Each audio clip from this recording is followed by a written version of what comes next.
Det der gua sha massage, hvordan er det lige, man bruger det? Det vil jeg vise nu. Start med at putte noget olie eller noget balm på dine hænder, og så massere sådan lidt her ved din hals og lymfebaner, og sådan her ved brystet og kravebenet, for sådan at åbne op og varme op i huden, så klar til, at vi skal arbejde på den. Med olie på dit ansigt, og så kører jeg simpelthen bare sådan lidt op og ned, og det gør jeg på siden, og jeg kører helt om til nakken. Helt sikkert godt sidde nogle spændinger. Man prøver sådan at bevæge jeres hoved, og så kan I nogle gange mærke, at det giver sådan en modstand, og det er faktisk også rigtig fint. Så kan man give den lidt gas der. Så vender jeg den med det her stykke, og så masserer jeg simpelthen op her. Start bare med at gøre det 3 gange, og det gør jeg også her.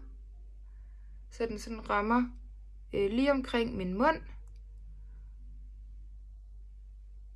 Og det gør jeg 3 gange.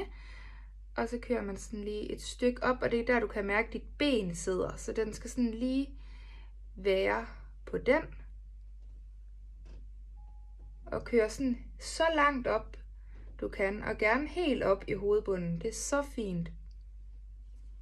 Køre lidt i cirkler, det er rigtig fint. Det er rigtig fint for vores ringmuskel, der sidder her ved øjet, for sådan at hjælpe med at stimulere det lidt og opstramme det. Man skal jo se det som en slags træning, at man opstrammer. Så vender jeg den sådan lidt sådan her. Altså, I giver den bare gas og prøve at gøre noget forskelligt.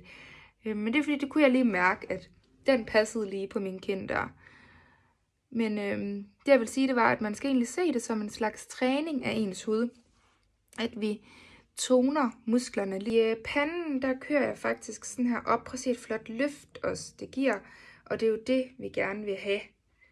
Altid tænk opad og udad. Når jeg er færdig med at køre her, så afslutter jeg ved at køre det hele ned til der, hvor jeg lige har varmet op og åbnet op, så det er klar til at tage imod.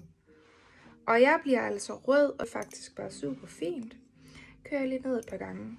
Jeg har nogle frygtelig spændte kæber, fordi jeg snakker hele dagen, og fordi jeg tykker tyggegummi, så bruger jeg mine tykkemuskler meget, så dem giver jeg altid lidt ekstra fokus, og det tager jeg faktisk bare en hjørne her, og kører ind.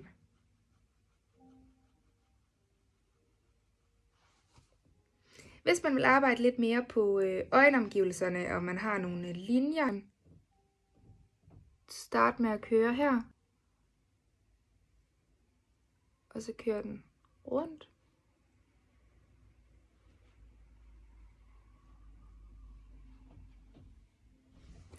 Det er simpelthen bare med at komme i gang. Alle kan gøre det, og det føles så lækkert. På shoppen har jeg et kit, så man kan købe ansigtsbalmen og gua shaen sammen. Når du er færdig med din massage, vasker du den bare lige i noget vand og sæbe, og så er du faktisk færdig, så kan du gå i seng, eller hvad du skal. Du behøver ikke rense noget af, for ansigtsbalmen er fantastisk at sove med.